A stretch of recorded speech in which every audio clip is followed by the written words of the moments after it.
This episode is powered by Anivia Pickleball. Based in the heart of Vancouver, BC, whether you're new to the game or a seasoned vet, they have the paddle for you. I myself am currently using their Voltex Gen 3 Pro, which comes in both mid and lightweight. A big thank you for the team at Anivia for taking a chance on me in this podcast. And for listeners of the podcast, if you enter AGorman15 at checkout, you get 15% off. Check out Anivia.com now. That's AGORMAN 15 at checkout. On with the show. All right, welcome back for episode 18. So lots of news to cover today, but the biggest news is I finally have a co-host. Hi, hi everyone. I'm Victor Chan. Nice to see to be with Andrew. Oh yeah. Oh, what a shot.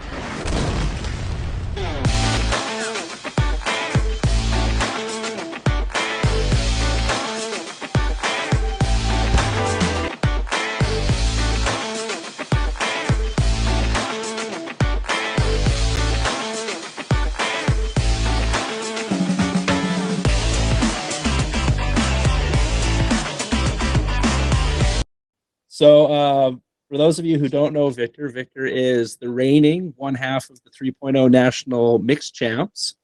And he's sandbagger. And also an awesome pickleball ref. He's refed a few of my matches. I know when he was recovering from that surgery, he refed a few of mine, and he was really, really good. Took no nonsense from everybody, so that was awesome. All right, so Victor, how about we tell everyone a little bit about yourself? Yeah, so myself, I'm actually a military dentist. So and be a little bit of my sport background. I was actually a tennis player, not a national rank, just a recreational tennis player. I was a little bit too old to make it to college and everything. So after that, I just became a tennis coach, and then same thing again. I was a little bit too old, so then I became also a tennis ref. So I did ref at the Rogers Cup, or they call the National Bank Open now level. So therefore that's why I'm so good at reffing. Oh, awesome. So other than that, yes, I'm from Montreal, and so I speak pretty good French.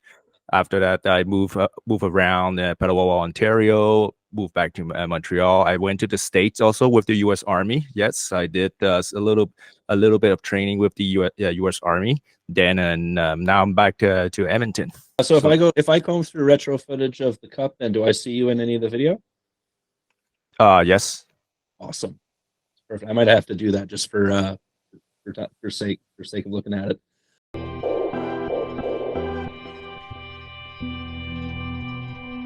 All right, so Victor, you were actually reffing at the NAPP. I didn't get to watch that because there wasn't aired or anything. For those of you who weren't sure what that is, that's the North American Pro Pickleball. Is that what it was called?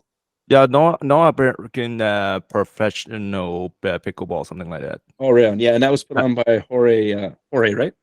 Yes. Awesome. So how was that? It was actually good. They have very good player. I checked them. They're elite. Like both of them are at least 5.3 plus. They came all over North America. So there's a good bunch of them come from the States. There's that guy that was from the founder of Pickleball Peru was there too. So the level of play was very, very good. I would say pretty similar to the CNPL.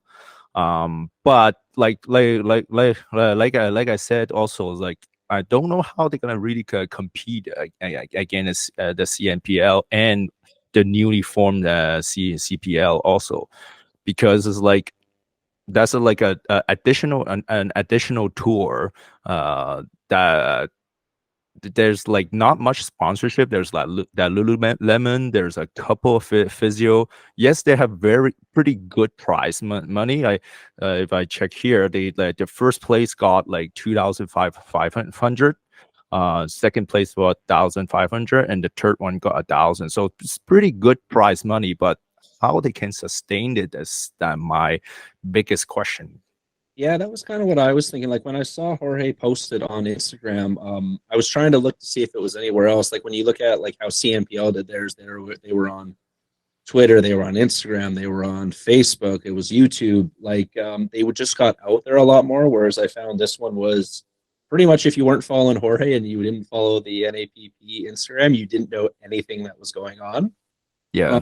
Also, after the event happened, I tried to look on like Duper or Pickleball Brackets to see if just the results were posted. Because aside from looking at the pictures of the winners, I had no clue how the tournament went itself, like how the semifinals went. Aside from knowing who was in the finals, I don't even know the scores of those. So I kind of found that, yeah, that's where its biggest crutch is going to be. It wasn't quite advertised well enough. I think it was kind of just Jorge messaging like other pro players who he's probably friends with, who he knows fairly well, and getting them to come up. But I know with the CPA starting up that if players sign with the CPA, they will not be able to play in the NAPP because they're signing exclusive rights to that.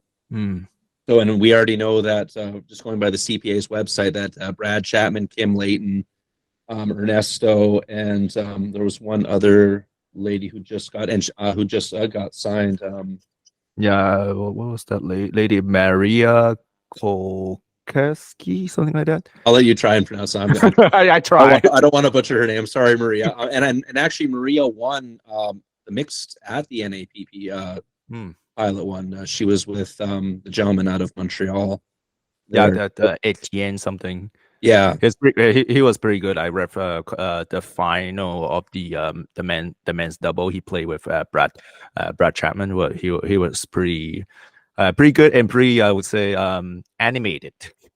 Oh, that's good. That's always fun. That's always fun, especially if you get a chance to like put that stuff on TV for fans to watch. The more animated the players get, the more you can kind of get into it. Like I noticed that like Nathan Choi in the CNPL, or like when Joel would get into the matches and stuff like that. It was always kind of brought you in as a viewer to get into that. So yeah, so I want the NAPP to do well, but just the way they're advertising, or lack of advertising right now, and the lack of sponsorship they're having, I don't know how long it's going to last. It looks like it's going to be mostly Jorge and mostly US players, or at least US pro players. So I hope they do well. I like the more pickleball happening in Canada, the better. But yeah, with the power behind the CNPL and the new CPA tour, I don't know how they're going to be able to compete, especially with the Canadian pro athletes probably going to moving towards the CPA, just because the people who are running that are a lot of the same people who ran the CNPL, so they're already familiar with that structure of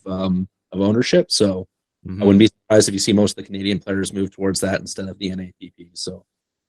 Yeah, agree too. And another reason that you couldn't find anything on the NAPP, Jorge was saying, is just a pilot project, so nothing was entered in Duper. So that's another thing. That's why you couldn't find it. And like you said, yeah, it looks like just almost like we call a Jorge exclusive club rather than national level or something like that. Because at first, if you look at it, the CNPL, the first guy that got signed supposed to be Jorge, right? So, and suddenly after that, he just pulled out, and then suddenly that out of the blue, that NAPP just came out. So like, is it there's something, a grudge between those guys? I don't know. I did talk to a few people about that. Nothing was said on the record, but there was some issues that came up with that. That's kind of the liberty that I'm allowed to go into with that. I did talk to some of the founders of the CNPL, some of the owners of the teams, and there was some issues that came up with that. So that was kind of the reasoning for that. So yeah, they all kind of said to me kind of off the record, like they'll let you know, they let me know about it. So I'll let you know when I see you in December, kind of. Yeah, no or problem. reasoning behind it, but no, well, yeah, there was a reason why he kind of didn't get selected. Basically, it was when the draft was on, everyone kind of just passed on him. He was technically in the draft, and then because of the reasonings that other people gave was the reason why he didn't get selected by any team. So, yeah, makes sense. I ref a couple of match, basically a little bit, pretty much the same rule as the PPAs. That how they run. They didn't have any. So you can't drop serve. You have to volley serve. If it hits the net, it's a reserve. Other than, and they play with Dura instead of the Franklins. But other than that, there's not big major changes compared to the others. It was run pretty good. The schedule, like like everything was scheduled correctly. It's just how long it's gonna last, how many players gonna be, right? So that's Yeah. another story. Yeah, and yeah, like I said, I wasn't. Yeah, when I saw it, I said, well, I'm not too worried about how it's probably going to run. It was more so just like if you're not going to get eyes on it, you're going to have trouble keeping that prize money up because unless Lululemon's going to keep tossing the money bag at them, Yeah, exactly. I don't really know how you're going to keep that up to draw people in for it. So Agree. yeah, we'll do a quick for the Alberta AGM. For those who didn't see, actually, I guess it hasn't been shown on Instagram yet because that's where most people follow me on. Yeah, you got I think they did more in person in Red Deer, right? Isn't it? Yeah, I wasn't there in person in Red Deer. I actually didn't attend the AGM. My kids were doing a swim meet, but I'm on the new board now as the communications director for. Yeah, congratulations! I saw that. Yeah, That was thanks. great. So basically the news out of the AGM. And Kirk Jensen, who's now the former president, but was the president for quite a few years, who did do a really good job for the most part for everything. At least when I talked to him, everything went pretty well. He's actually the one who kind of goaded me into signing up for this. Nice. But I know me and the new board. Not a lot of news for us to do right now because we basically had our first meeting the Monday after the AGM. So anything that was decided at the AGM, we weren't really a part of. It was just them finishing off doing like their year-end thing. I know we had a question about provincials. Hopefully that's going to be decided by mid-December. We're still looking at that. So we're not sure where it is. I know personally, me looking at all the places available in Alberta, there's probably only really 2 locations with the number of athletes that go to that are kind of the option, unless for some reason we decide to split it between 2 locations, which I don't think anyone wants to do right now. Which basically just Medicine Hat and Red Deer has pretty much the biggest they got 2, right? Yeah, they got the 20 courts each, and then they also have the schools or the rec center right beside if you want to do some of the stuff indoors. Yeah. So those are realistically at the moment kind of the only 2 spots were realistic because what did we have last year? Like 650 athletes. No, did we have 600 something or 700? Pretty close. Pretty close. I know we were over 600 for sure. So like once you start getting up into that, like you need like 20 courts. So. Yeah, you need a lot of courts. Unfortunately, I think this Parkland, so the one in Spruce Grove, they pretty much gonna finish in September only. They're gonna have, I think, 26 courts. That's what they told me, and they're supposed to be already broke ground already, but they only gonna finish in September. It's not gonna be at the same spot though. They change. They find a new spot because the courts where they are right now is on a reservoir and is already like kind of sinking. So yeah. So they're gonna have like a full like massive court size and hopefully a little bit better parking too because I know parking was a little bit of a chore there once. Yeah, it's gonna be a complete facility. So it's gonna be brand new on a basically a big land, and they're gonna have at least I think 6 court that's gonna be covered. Oh, perfect. So yeah, obviously probably not 2024, but hey, 2025, that'd be an awesome spot. So then that's perfect because then we have one in the north, one in the middle, and one in the south. So you can kind of rotate each year if you want to do that type of thing, which would be pretty cool with that. The other things I know for me and the other board members, there's a bunch of new policies we have to write up and stuff because Kirk's email that he sent out to everyone kind of said it's like, we haven't really done new policies since we started this thing back in 2016, back when there was only like 136 members. So now that it's like a proper, a couple years ago, it's a proper, why am I blanking on the name? Nonprofit organization and stuff like that. There's certain policies that are supposed to be in place. And the nice thing is the new president, Jill coming in, is she's had lots of experience with curling for Alberta curling, and she's bringing she's going to be have a lot of those policies at least as kind of a startup that we can go in and edit. Nice. to make it more professional, professional looking. Like the previous boards did a really good job, but it was almost like Alberta Pickleball from 2016 to now, like going from 136 members to 10,000 is like, it's like a little town growing too big too fast type of thing, right? So we got a lot of work ahead of us to try to get some of these better policies in place, making sure like everyone's held accountable for certain things, making sure funding is going to proper things and stuff like that. And now, and like I know if this was the first year, because I remember Kirk sending the email out to all the clubs as well. This was the first time they had a proper accountant come in and do a proper year end. So that's going to have to be set up properly. I know we're still in search of a new executive director. And I think for sure that's going to be like a hired position now. Okay. Just because it's like 10,000 members at that point, you need someone who's actually devoting time, proper time, and not just on volunteer like the rest of us. So, other than that, I know we're having another meeting mid-December, so probably can get some better info out of that one once we've gone through a bunch of stuff. And as for what my job actually is as communications director, it's mostly I was about to ask that. Yeah, it's mostly centered around like the social media side of things. I know I'll be helping out with like talking to clubs when we're setting up tournaments and stuff like that. But I got a feeling that I'm going to be it's more going to be sort of like the social media manager. I see. Of Pickleball Alberta. Now I'm still waiting to get some of the passcodes for like the Facebook page and the Instagram and all that. But the only thing You'll I be the main monitor. You can like delete like this guy. No, not that post. Well, ban this guy. Yeah, exactly right. So so the only thing so far I've attributed was when we did hit the 10,000 members, I'm the one who made the little 10-second video for that. Now, because I didn't have access to the Facebook page and Kirk had to post it, he couldn't add music to it because he didn't know how. So that was kind of a funny me trying to walk him through how to post this video. Oh no. But it's like I got the video made really quick for him. So I was just like, I said, yeah, just post it. Doesn't have to have music, whatever. If you don't know how to do it, just post it and say, hey, congrats everyone, 10,000 members strong and all that. So yeah, so I'm looking forward to that. It's going to be a little bit of work and probably some growing pains the first year for sure. But I'm looking forward to the challenge. So good luck. You'll do good. I'm pretty sure you'll do good, my friend. Thanks.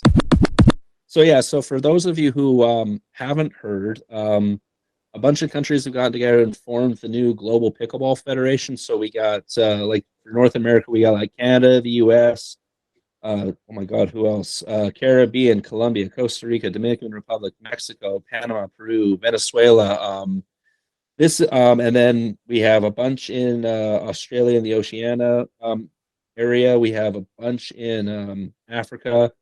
Right now, not any announce for Asia, but I did reach out to Global Pickleball themselves on Instagram. They did actually get back to me, which was actually cool that they responded. Oh, nice. So Philippines is confirmed. So okay. to all my family living in Batangas, yeah. you guys are in.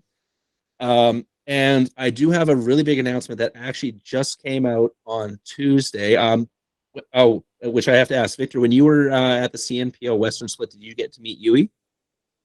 No, I didn't, unfortunately. All right, so Yui Lau, who is one of the founders of the CNPL, he's the owner of Track Ops Media, who does all of the like the media stuff for CNPL. He also they also do the media for Tyrol Pickleball. He's had his hand in the CPA Pro Tour. He's also been the head of China Duper, and he went and did a tour with Duper in China, doing a bunch of tournaments and stuff in China. He's actually been named the director at large for the Asian Pickleball Association under the Global Pickleball Federation. Oh, okay, that's good. Yeah, so if there's one guy who's been doing a crap ton of pickleball growth for both Canada and in China right now, it's Yui. So shout out to my man Yui. I've got to meet him quite a few times. Super good hype man for sure. So I got a feeling you're gonna see China on there really quickly as well. I did reach out to a few other people who are in like Taiwan and stuff who I know on Instagram. And they're looking into it. I know Asia already had a pickleball federation where all the Asian countries were a part of. So I'm wondering if because that federation already was intact, if they have to maybe do some paperwork fixing to maybe just merge that into the Asian Pickleball Association. Because like you had China, you had Taiwan, you had the Philippines, you had Japan, all those countries, and they were already part of that one because they had the Asian Pickleball Games. I want to say a week or so before this global pickleball was announced, because that was actually only on like November 2nd when this was announced. So I got a feeling that's more so the reason why we haven't seen all the Asian countries announce it, because I got a feeling there's some paperwork to work around.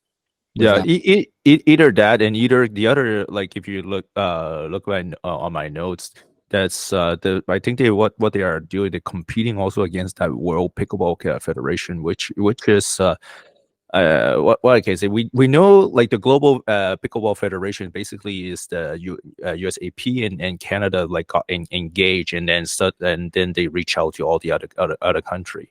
Compared to the World Pickleball Federation is actually coming by the, if you know, the IPTPA, so by Riff Seymour, so that he was going at it. If people doesn't know Riff, he was on the board of the USAP, but and then they didn't. People that wasn't going well together, they kind of split, and then suddenly you have a World Pickleball Federation compare, and now they have the like kind of two entities against each other. I'm just hoping, because like if they've been talking about that 2026 Olympics, right? Then we get, and pickleball unfortunately didn't make the cut, but I think largely is first of all, we didn't have enough country that was part of that take part of the sport or even has an association on the sport. And secondly, that I think that's the one of the problem is having two global entities that didn't merge together. Because if you look at it, if we those two entity merge together, we'll have enough country. We'll have probably more than 80, and that's gonna be able make it enough to make the cut to the Olympics. But unfortunately, that's not happening right now. But we don't know. It's where pickleball has been really just a global phenomenon right now, right? So it's pretty new. A lot of things needs to be settled. But I'm confident that eventually both will be merged together.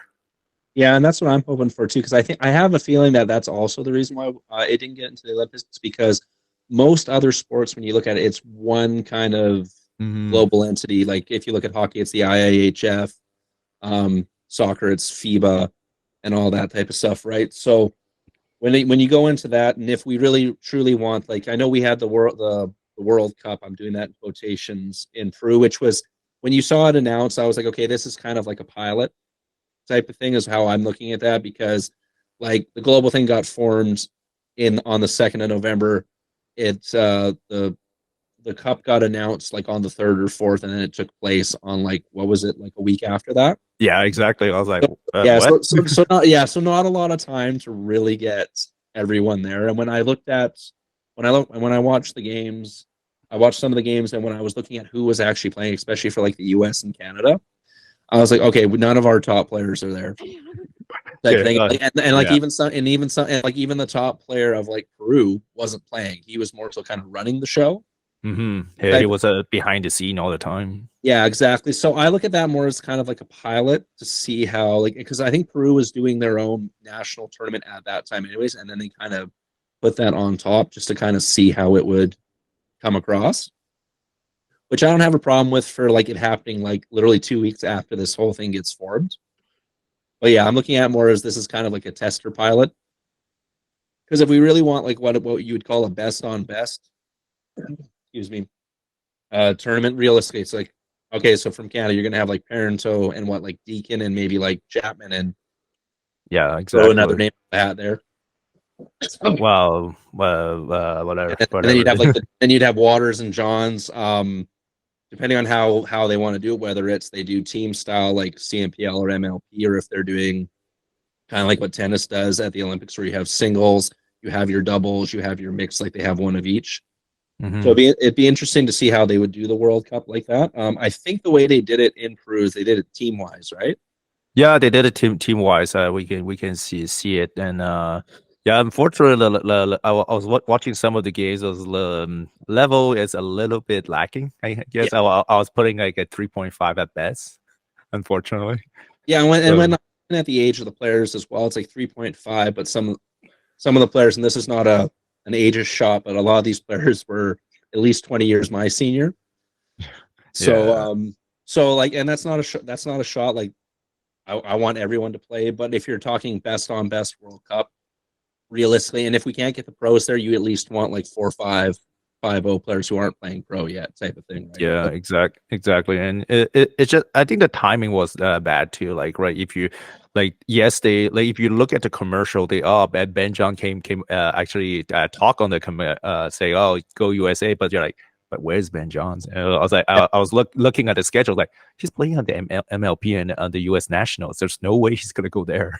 yeah, So- there's no way he's making that flight, type of thing, right? So yeah, I got a feeling it was kind of like a tester run, and then next year, because I know if you look at their website for the GPF, they're planning on having international tournaments, and all that type of stuff set up. They're gonna have ambassadors and all that things, so they'll probably have ambassadors for like each country and things like that. So I got a feeling as this grows and as they get more countries into it, and hopefully whether it merges with the World Pickleball Championship or Federation, or it just absorbs it, or whichever.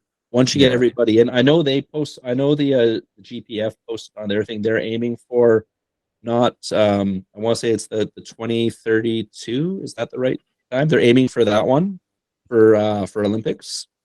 yeah, yes, because they missed the 2020 and 26, right? So Yeah, I think they can still get in as like a demo, because you know how they sometimes have like a demo sport. yes, they can do that. That demo sports a little bit like other sports. Like I was involved quite a bit in bowling before, and bowling actually tried to be to get in, and then they didn't get it. And then same for golf, right? Golf wasn't in Olympics before, and they demoed it, I think, 3 or 4 times before they make it into the Olympics. So they're probably gonna try that. Yeah, so yeah, I'm hoping to see at least some demo stuff going on during these upcoming ones, and then hopefully by 2032, then we'll have an actual thing, and we'll actually be able to cheer on some Canadians and stuff like that.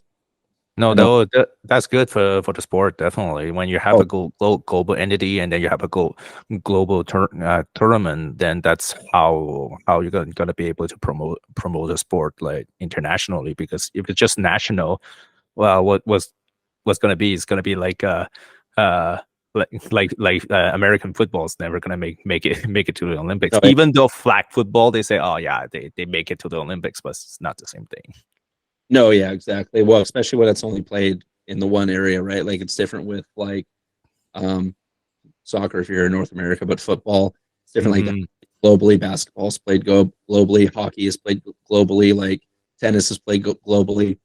So like, and like same thing, badminton, table tennis, ping pong, all that stuff is played everywhere. So like you have all that. So if we can get that with pickleball, and same thing, have that one global entity running it, then hopefully we'll get into the Olympics with that. And as much as I don't like giving the US a ton of props, just because I'm Canadian, with the US being part of this and most of the rules coming out of the USPA and stuff like that, I got a feeling this is what's going to drag everybody into it, just because if you're getting the backing from the USPA, you're getting the backball from Canada, you're getting the backing from like Mexico, all those other countries where you have some big name players already playing in the pro leagues in the States, that what everyone is watching.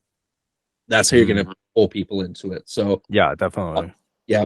And right now there's been no European countries listed either. So, and I know there's a bunch of them in the other one. So we'll have to see how that kind of goes as well. So, Well, I think they're gonna be able to pull some European if you follow some of the APP tour. They actually do a European tour in from the APP, and APP is partner with the USAP. So I will say they have a pretty good foundation already in Europe. It's just how many country they're gonna be able to grab. And then just merging them all together as a full European union of pickleball. yeah. This is going to be more so you led, Victor. The MLP and the PPA updates just because I watch some highlights, but I don't get to watch as much as you do. I So, didn't watch much. Yeah, I was able to watch more. I have a little bit more free time. It was fun. If we start with the MLT in Dallas, well, a lot of people was a little bit confused for it right at first, like what the MLP is in Dallas because it's supposed to be in California, right? So and then because suddenly MLP and PPA thinks, oh, it's better just have it at the same spot, so the players doesn't need to move, so they move it to the Dallas. Yeah, it was a logical choice, but at the same time, problem is they didn't have much spectator because everyone basically bought tickets for the Nationals rather for the MLP. So most of the people at the stands are either like owner of the club or friends with the with all other teams. Well, it is what it is, but it is what it is. And then we'll go quickly for the result. And then so challenger levels, you have the Heartaches who beat the Frisco Pandas. Finally, that Frisco Pandas made it to actually something, because it has been a while they actually made it to something. Heartaches was kind of normal. Everyone kind of knew they're gonna make it because a certain young guy called Klinger is there, and he was just blasting through the courts. Like he's a very young lefty. I think he's maybe a year or 2 years older than Anthony Waters, but this guy is freaking tall, and that guy takes the middle. Don't worry, he's gonna take that middle. Yeah. And then and then yes, it was interesting on some of the match, because usually you have the men's on the left, right? But both teams, their best on the finals, we're talking about the best men's are lefty. So you have the men's actually working on the right, and then you have the women's working on the left. So you're like, oh, what's going on that court? So no, it was an very interesting match. And then you have the premier level. You have the DC Pickleball team that beats the Orlando Squeeze. DC Pickleball team basically is the Kawamotos, and then you have the Riley Newman and Kristen Alshon. So Newman finally won something since the split with Matt Wright.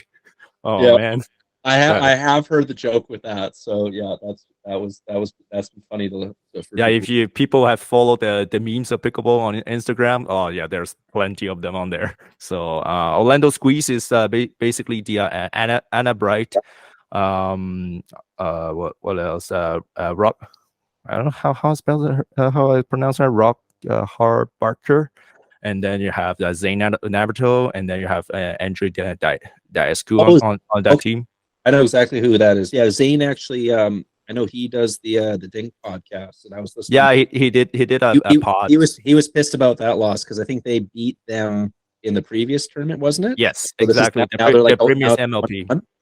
Mm-hmm. And this one, it was a blowout. It was a total blow. Well, actually, last one, the one before that, they barely beat them. They actually down 2-0 in matches, and basically Riley Newman has match point, like match and tournament point, and they didn't finish them. Oof. And Rob Barker basically was changed her tactic and was just attacking Riley Newman, and Newman was like, what the heck's going on? And then they won because of it. So, but this time I think they're much more prepared. And if some of the highlight is like the Kawamoto sisters, oh my god, they're just like you have Anna Bright was throwing everything at them, nothing going on. They reset every ball back to her, and she couldn't attack. She couldn't pull away. And then you have that new dynamic between the Newman Alshon. Alshon was sitting on the right, blocking every speed up that Diascu is coming at him, and then let the Newman work the court. So that was interesting, and that's why they beat them like very single handedly. I think the men's they won like 21-11, like which is pretty bad. That's big for finals. That's a big blowout for finals. Yeah, exactly. And then I have a little bit of other notable mentions, like Ben Johns did not show up. Like basically, some people actually saw him when he's not playing. He was like almost like snoozing on the bench. So yeah, maybe have a bad week or something like that. Anyway, it was interesting. And yeah, and then. His male partner Lange was not very good, to be honest. Like on the right, he's not able to block any ball. Like it's not, but definitely like now you can really appreciate like Colin like being have a good right side partner. Like Colin is a solid blocking, resetting, setting bands up. Lange is like he's a left. First of all, he's tall. He's a very tall guy. He's like 6'5", and then the other problem is he's more like a left-handed left side player. So like it's tough to have two left side players, and neither of them are comfortable with the right. Yeah, because it's almost like I wonder if I'm surprised. Like I know it's Ben Johnson. He's the best player in the world right now, but even if he would have said, "Hey, this isn't working. Let me take the right." Maybe you're more comfortable there because Ben Johns is still going to be insanely good.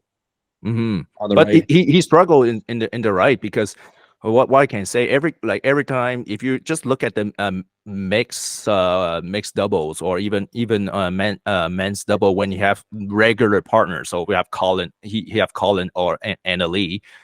When they have to switch, they basically lost, I'll say 70 to 80% of the points because Ben can't play on the right. Yeah, especially when he's only practicing left, right? Like, I guarantee you, like when he's drilling, that's all they're drilling is that side. Exactly.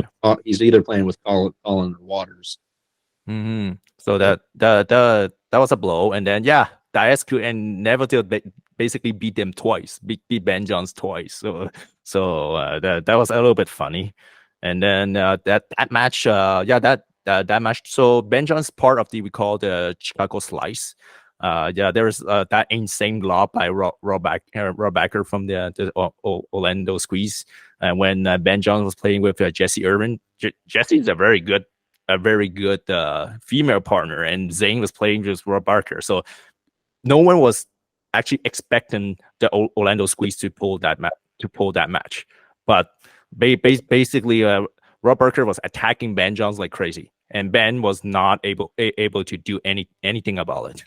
So it was really so that makes I'll say how they won that match. And then you have that Annalie. After that, you have that Annalie Waters and Frederico Statsgroup, kind of like a big trash talking. Have you saw that one on Instagram? I didn't see that, but I know that Frederico is known for that. Apparently, he's that was pretty bad. That one was pretty bad, to be honest. With you, Federico should have like a little bit calmed down. Like they're actually hand battling. Basically, that's what I saw it live, so I can comment on it. And it's just like a hand battle, and then Federico won the hand battle, and then he just stares at Annalie and then say take that B, and then. Yeah, I was like, whoa, you don't say that. No, that's a bit much. Like, I'm all for, like, celebrating and stuff after a point, but you don't need to, like, or even, like, if it's a good handball, you do, like, a cheeky stare down. Yeah, like, just stare down's okay, but once you get into the name calling stuff, especially for that, I'm like, dude, like, because how old is Waters now? Like, what, 19, 20? No, not even. She's 16. I thought you were 6. Oh yeah, but she's sub drinking level, and like I know the Frederico guy is he's in his 30s at this point. Yeah, or like late 20s, like 20s at least. Yeah, I'm like, hey, dude, come on, you're basically talking to a child. Yeah, exactly. Like, come on. I know she's the best female player in the world right now, but she's still like not even allowed to drink. Yeah, she's still minors. Like, come on, right? Come on. That's a bit much. And then you have after that you have AJ Kohler want to do like a hockey fight against him. It was like it was a kind of disaster almost. Like he was almost like trying to like doing hockey, grab him and then start punching him. So that was a little bit animosity. Interesting. Well, if people know, AJ Kohler was also a former hockey player, right? So yes, he'd be down. He's there. And then and then the other things that was happening. Some big player didn't show up, like Leah Jensen. No one talked about her. Georgia Johnson, so JW's sister. Where's she? And then you have like the Sinmoni Jardim and Paris Tot team did not show up at all. I don't think they actually won in any matches. That was pretty terrible. Well, well, basically they have we call a APP team against some PPA teams. That was the team. So so you couldn't win on it. And you have the others, Tyson McGoffin, Deco Bar, Julian Arner. Like Julian Arner usually get feed by like MLP. He's like supposed to be one of the guy that really enjoys MLP because of his chirping and celebration. For some reason, he didn't show up at all. Like no one actually even talked to him about it. So it was interesting. So yeah, but congrats to the DC team. So and I think it's next week. Yeah, next week is the final. They so what happened is DC is going to play against Orlando Squeeze again. And then you have, I think, Chicago Slice playing. I just blanking who Chicago Slice is playing. So the winner of those two matches, gonna go to the finals basically. And all right. Yeah, so it's gonna be interesting in California, San Clemente. That's where it's gonna be. So yeah, nationals basically didn't. Well, we moved, but then players did not move. Basically, they're playing at the same event, basically, right? Yeah. So wow, definitely, there's much more people playing, right? They have like a 50,000 people attendance, which is pretty significant for pickleball. Oh no, yeah. Yeah, definitely. So that was good. So I'll tell the pros first, and then I'll talk about the cons, because if you look at the social media, it's all about the cons. There's no pros in there. Well, that's social. It's social media, right? So the pros, if you look at that center court, you're like, oh, that looks like a tennis center court. It was well made. I'm telling you, it was like, yes, I think there was like basically 3 stories. That like a 3 stories building. You have like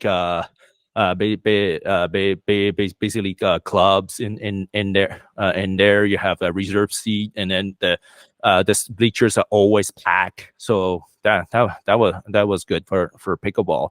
And then they make a Pickleball Boulevard. So basically you have like all the the sponsor, all the pickleball companies, and then they put like couple of courts on there, so people can play when they're not playing or not doing anything on there. There is some live music going on, so people has a good time on that Pickleball Boulevard. And they actually did we call a World Guinness not attempt. They actually broke. They make the Guinness record. So playing pickleballs like for 24 hours, which is kind of insane. Well, what happened is people has been rotating. In and out. Then do that with hockey too, where they do like the longest hockey game in the world. And it's really, exactly. They have they're rotating in. Yeah, that sounds just like fun. Anyways, did they say what the final score was? I think the final score was like 172 to 170, something like that. So that's kind of so. Yeah, and Ben and Annalie joined in too, so that was good. Yeah, and then yes, a brand new venue, so and everything's new. They have some indoor courts too, so that's about the pros. And then if you move on to the cons, ouch. People, well, it's a PPA, so people PPA organizers, so people was like had a little bit kind of how you can say news that is coming. Usually the amateur experience for PPA is not as great, unfortunately. The people were saying they don't have enough porta potty, so they don't have enough washroom for players. There's not enough waters here and there. and then you have that Thursday that was raining, so they have to move everyone inside, and then they have to change the match format. Instead of best 2 of 3, it becomes one game to 15, and it just happened, right? So yeah, we had experience with that with provincials this year, where all the men's singles got pushed to that. That storm coming in Red Deer, which it messed me up big time because I was on a roll that first day, and then the storm came in, and then when I came back to play the Friday, I could just not get it going again. So that frustrated. Oh man, too bad. Well, we'll talk about that thing soon. There's some surprises. So after that, people was like, because they changed ball. Usually PPA is supposed to be Dura, and they playing on this time they playing with a Franklin X40. So people was like, oh my gosh, the new ball is not the same. I was like come on, like. Like you guys know, it takes about a game. It takes about a game to get used to that, because we had actually, and if just to go back to our provincials, we were using the Dura. We went from exactly, and we normally use Franklin for everything. So, and I found it took me about a game and a half to get used to the Dura, because I find the Dura sails a little bit more than the Franklin. The Franklin's a little bit heavier. Yeah, but honestly, after like a game, then you're used to it. It's not that big of a difference as far as I'm concerned. So yeah, exactly. And then what else is a little bit annoying? Yeah. So used to be like everything used to be on YouTube, right? But now they just newly make a new channel. It's called the Pickleball TV. So which is make by Tennis Channel. If people knows about Tennis Channels, is a channel in the US, and now they just kind of into the pickleball scene. They are making that a pickleball TV. Right now, you go to that website, basically has nothing than just a live feed, and this. So they're working on it, but they basically made sure they grabbed the rights first and tossed it on there. Yeah. As far as I remember, Pickleball TV does have a YouTube channel. Were they streaming it on their YouTube channel as well, or just on the site? No, it was just on the site for the U.S. Nationals. Was just on the site. There's no YouTube. The YouTube actually is so basically. So sorry, Pickleball TV on the Pickleball TV. They're just basically all the match in Central Court is on Pickleball TV. Okay. All the other courts like the grandstands and all the other show courts are on the YouTube channel. So that's how they made it. Okay. And then people are very annoyed on the commercial on the Pickleball TV. If you saw some of them, like. Okay, thank you, Tyler Loon, to let me know how I should play pickleball for the 120th times. Like, so it's just the same commercial. They need a few more sponsors for variety.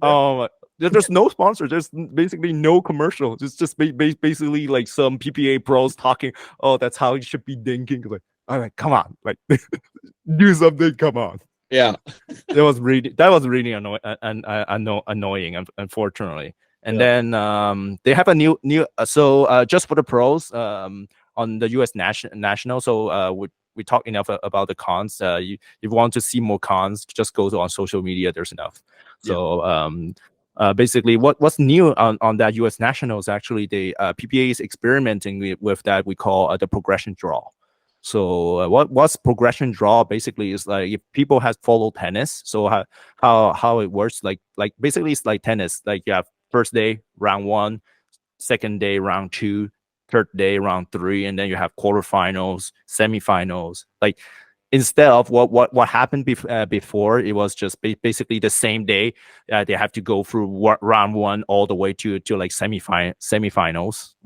Like for this, like let's say mixed double, they have to go everything in one day. But now they actually break it down. So what happened is I think on Wednesday they have everyone play the second round. So mixed doubles second round, men's or women's single second rounds. They're gonna play also same for like men's or women's doubles second rounds only. And then like Thursday was already like quarterfinals for everyone, and then you have Friday's semifinals for everyone, and then you have that Saturday or Sunday for that championship Saturday or Sunday. That's what they did. For most of the pros, they like it because now they know exactly. Oh, I gonna play on like an exact schedule. They don't have to like wait and know how long is going to be my next match, how long is going to be my next match, am I going to play on that match. Some of the pros actually complain, say, well, it's not a big complaint. They just say they're just whining, like they used to. Like, let's say if you finish, what happened is, like, most of the time, like, if you're not Ben Johns or Anna Lee, you're likely not gonna make it to the finals. So you don't book your Airbnb all the way to the Sunday, but now you have to book earlier because your second round or your third round is now not on a Wednesday or a Tuesday. So that Yeah. Whereas before you could have just been playing all the way through, but okay, I'm not playing Championship Sunday, but I'm at least playing until Friday type of thing. Whereas now it's like, hey, now I got to wait and kind of see how I do type of thing. Exactly. And then Ben also said could be a little bit weird, like on the same day you just play single, and then you have to switch your mindset to a doubles, and then you have to switch your mindset to mix double at the same time, like, because you can play 3 of them at the same day. Yeah, but he's got to do that for Championship Sunday anyways. So Yes. I don't see how that's any different. I don't know. Just like them for a guy who triple crowns all the time, I'm like, well, you do that on Championship Sunday. You're playing your men's doubles with your brother. You're playing mixed with Anna Lee, and then you're usually playing in the finals. So you're already doing that on Championship Sunday. So now you're just doing that mindset throughout the whole week. Yeah, true. But I don't know about that complaint because he already does it. So. Well, there's one reason that he whined about that, because he lost in singles in quarterfinals because of it. So what happened on the USO during that European National? He got beaten by someone called was named Chris Harvard. Well, wasn't he like a 15th or 16th seed or something like that? Like it was like something like that. Yeah, exactly. And actually, he is like an amateur golf player. So you're like, what? And then. So there's a couple of things went in favor of Chris. So first of all is indoors. So he was playing on Thursday. So Ben is not a good indoors player guy. So he has a pretty bad record in indoors. So that's first of all. Second thing that was in favor is Chris is using that Gearbox Pro. So a lot of people that's saying that that paddle is like hit like a truck, and it did hit like a truck when you're seeing that match. Chris' backhand was really good. He is passing Ben nonstop, so that really makes a difference. And this guy is so tall, so every time that Ben is trying to, like, he plays singles almost like a doubles. He always do a drop and then try to do a cat and mouse game against you. Chris didn't allow him to do anything of it. Every time he tried to drop, he take it out of the air. So Ben basically never been able to come up to the net when he's serving. Never. So that's why he got beat pretty bad. 11-4, 11-4. That's pretty bad for Ben.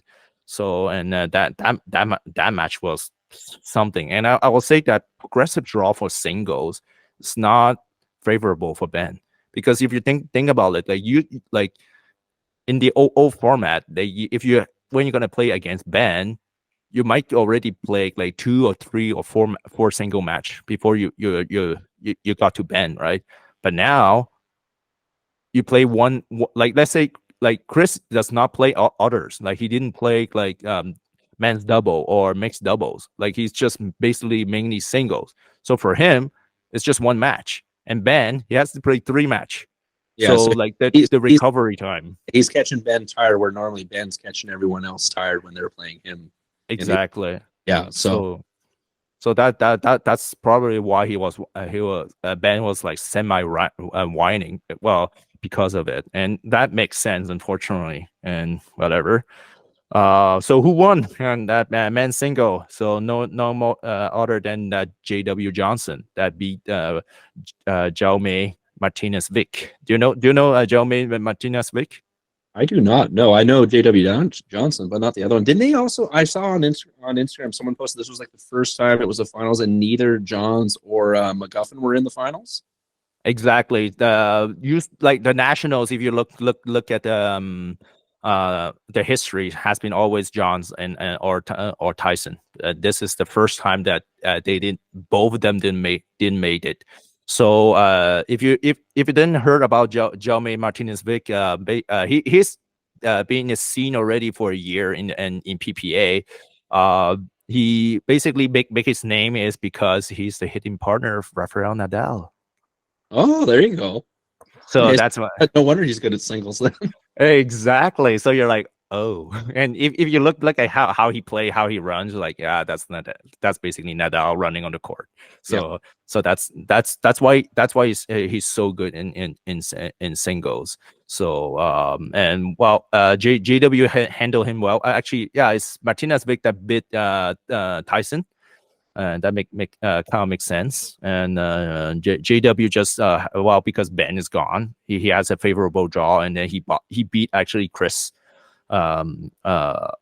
pretty handily. I'll say the first set was a little bit tougher. It was 11-8, I think, and then the second game was pretty much a blow up. I think it's 11-4, 11-5. Yeah, kind of figured him out by that point, eh?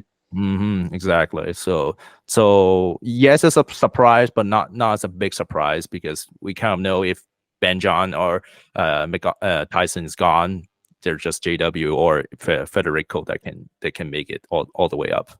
So that's in. So anyway, and then you have the women's doubles. Well, no. Well, in the women's side, basically, there's no surprise. No surprise. And yeah, and we make the triple crown looks easy, unfortunately. So the women's doubles, parental waters against Brasha sisters.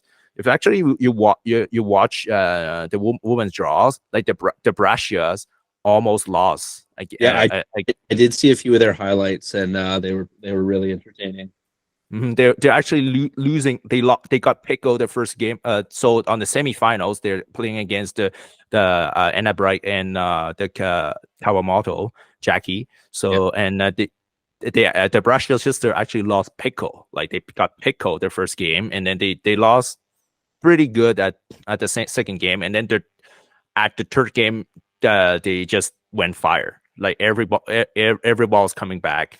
They're able to attack. They actually isolated Anna. Anna wasn't able to take any ball. Like every ball was going to Jackie. Every ball. So and Jackie just couldn't handle it. Probably, but I would say from the fatigue from MLP. Yeah. So and anyway, but unfortunately, finals was a little bit of blowout. Unfortunately, but kind of. Right, you didn't. Yeah, kind of new. And then like 50-0 now or something like that in matches. Yeah, exactly. So they didn't lose anything this year. Like the parental waters did not lose this year. And like they've barely even lost a set, let alone again. Definitely, they haven't lost a match, but I think they've barely even lost sets. Like most of the time, they're even in the finals. They're winning like 5-0 or something like that. Yeah, exactly. So that was pretty dominant. The best on best World Cup because you forced them to break up because parental will play for Canada. Exactly. Yeah, if you break it up, well, yeah. But the problem is like Anna can play with any other woman, like top 10 woman, and they're still gonna win, right? So like that, she actually played with Anna Bright at the beginning of the year, and then she's just winning also pretty single handedly. So they're like if you think about it, like on mixed double, she won with Jack Sox, like in mixed double. No, she's so insanely good. It's ridiculous. Like. I know my wife Irene has been practicing her two-handed backhand after watching. Oh yeah. So. Nice. Yeah, she's just lethal, like that woman. And then you have men's double, well, the Johns basically again and beat the Free and Fraser and Johnson. That's just too bad because they it's not the first time they played against each other. They should have known how to beat the Johns, but no, I was always saying like JW is just too passive on the left. He does not go help Dylan enough. Yeah. And then they just and then you just have Colin sitting there watching, and then have Ben do all the job, and then you're like if you do that, there's no way you're gonna beat the Johns, right? You have to force Ben do something.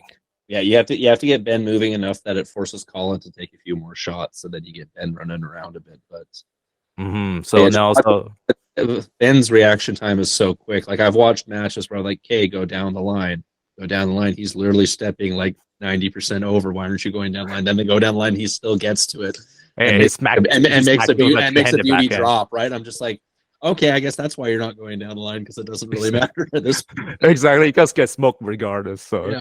anyway, so yeah, it's too bad. There's actually one of the matchup tournaments is James Nanovich and Loon. That was a kind of interesting matchup against the Johns. They almost beat them. Like that semifinal, they almost beat them. Like they pushed them to all the way to the fifth game. Like in Nanovich, he was like sitting on his left hand side on that backhand. You speed up at him, you're gonna get smoked right back.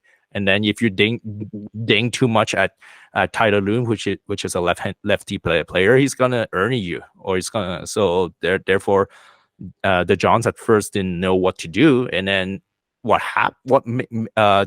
there's two things that actually won them the game. First of all, Ben hit Colin with the ball. Have you saw that? Did see that highlight? Yeah. So basically, he didn't intentionally hit Colin. Basically, the Ben was reacting to a shot, and then he mishit it, and then the ball flies straight to the head of Colin, and then Colin just lying on the ground, take a medical timeout. And then, I think Colin just want to break the momentum. They say, yeah, it's time to break the momentum. Let's take that 15 minutes medical timeout. Yeah, might as well, right? Like if anything to take them out of their rhythm. Exactly. And yeah, that makes a difference. And then that's how that's one of the reasons. Second reason is Tyler was not earning as much on the fourth and the fifth game. Like he was like going wild on the first three games. First three game, and then he just suddenly stopped after that timeout. He didn't do much after that. So was that passive, or were they just doing better job dinking it far enough away that he was passive because he tried to earn it a couple of times and he dumped it into the net. So either could be physical because fifth game, right? So go to the fifth. So I will say it could be physical. And secondly, is first time that James is playing with Tyler Loon. So they have a good plan A, plan B, but the C and D and E is not as good as Ben and Colin. That they know what they're gonna do. They're just gonna grind that out. So it's too bad. So that was good. And and Ben also stopped. What happened also? I just read. I forgot. Is Ben at first was constantly dinking at Inanovich, but he got smoked all the time because that two-hand backhand roll from James was lethal. It was pushing Ben all the way back to his left hand side, and as soon as you push Ben all the way to that left hand side, Colin cannot take the whole court.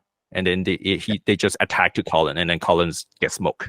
So and then Ben understand that, then he stopped doing that. He put the ball in the middle, and then he was putting a little bit more ball to Tyler Loon, and then yeah, that's it. And then just isolated the Inalovich not being able to think him back. Right on. So yeah, that's one. And then what other surprise I saw? That one. So that's interesting. Interesting matchup is the Cullen Dawson and Patrick Quinn.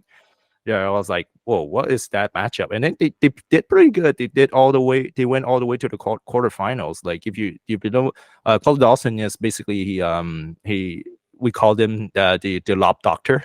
That's his nickname. And then you have Patrick Quinn, which is the same age of Annalie Waters, same height, same kind of physical. You're like, whoa, what is going on this on this matchup? Like, why did they partner together? They actually did pretty good. Like Patrick Quinn was like dominating on that left hand side, and he was basically doing like he was basically Annalie Water on the left. Like every ball's high, gets smashed.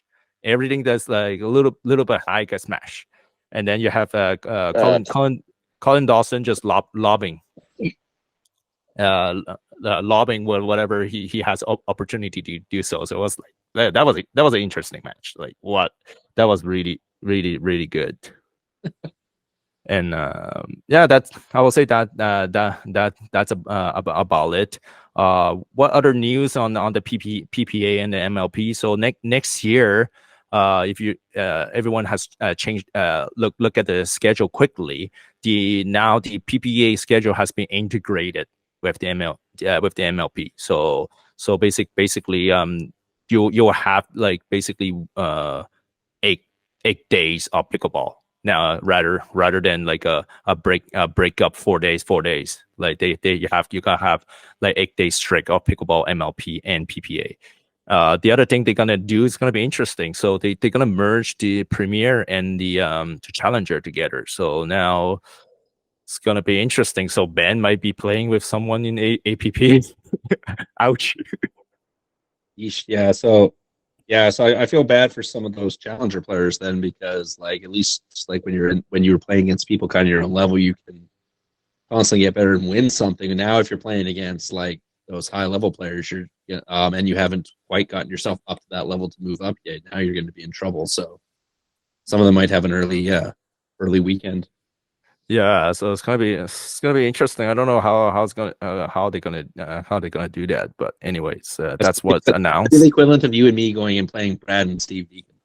Oh man, Right. we're just gonna go into the court. Like, can we just shake hand and that's it? Yeah, let's just shake hands. Like, you guys give us some drills to do instead. Like, Exactly. Like, I we're feel just gonna give you the game. and well, like I said, you guys aren't even going to break a sweat. Like, we're not at that level yet. Like, come on. Oh yeah, that's pretty bad. And was like, then a few more years. oh yeah. And then you have that PPA Daytona from last week. We called it Hertz Gold Cup.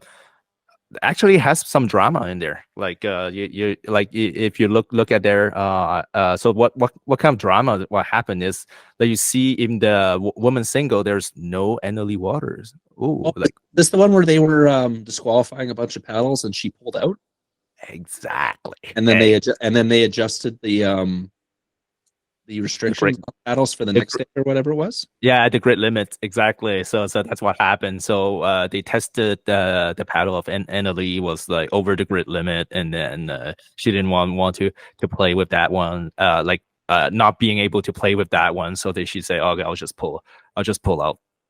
So that was kind of interesting. So who won is so.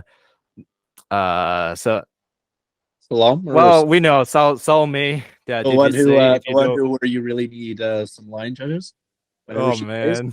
Oh my God! Like we if there's ever a player who gives you reason to use the eagle eye thing from tennis, it's her. Yeah, exactly. Oh man, that's man. As someone who has no skin in the game, when I'm watching her play, I'm just like, hey, this is you need to have like a penalty or something for getting that many calls wrong.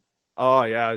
It's right? terrible. Like there, I don't know, because is there something in tennis where like if you make a wrong call, it's a warning, and then like don't you get like a points taken away the next time or something like that if it keeps? Yes. Yeah, so I can talk to this because I was a tennis referee before. So yeah. Usually on non-big officiating matches, so like in the juniors you do like pickleball, you call your online calls, right?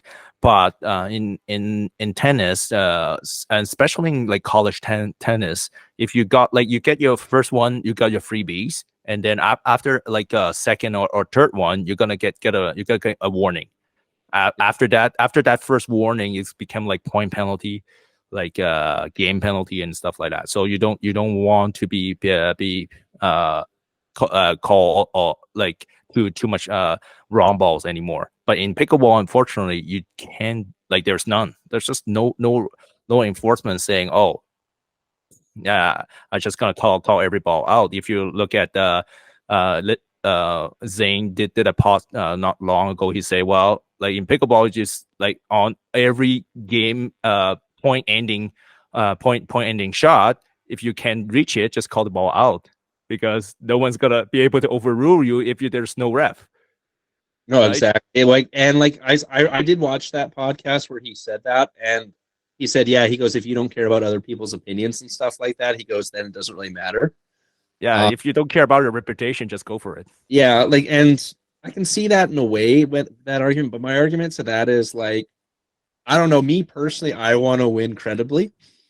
Yeah. Like, I don't want to win on a controversial call. I don't want to win like on something like that. Like, not for me wanting to feel like a nice person, but for me like to be like, no, see, I won clearly. I won type of Exactly. thing. So I don't know. Yeah. So I don't know if they need to rewrite the rules a bit and have kind of that warning system like how tennis has, especially for the pro level, because like social media again, where there's a lot of negativity, you see her win, and then that's all you kind of see in the comments. It's like, oh yeah, but she cheats and she does this, and like, so it's already kind of hurting. It's hurting pickleball's reputation a little bit with that. So Mhm. so I wouldn't mind seeing when because I know every year they kind of look at the rule book and revamp some stuff. So I wouldn't mind seeing like, hey, like you get two wrong calls, there's a warning. Your third one, you lose a point. Fourth one, you lose the set or whatever, and then eventually gets the bunch Yeah, of it's a little, but it's a little bit hard in pickleball. It is hard because we don't have the line judges that like tennis has. We literally just have the two refs at the net, and they're looking more at the kitchen and at the end line for serves, right? So it's like it's hard because like you don't want to put that onus on the ref because they're busy watching that stuff.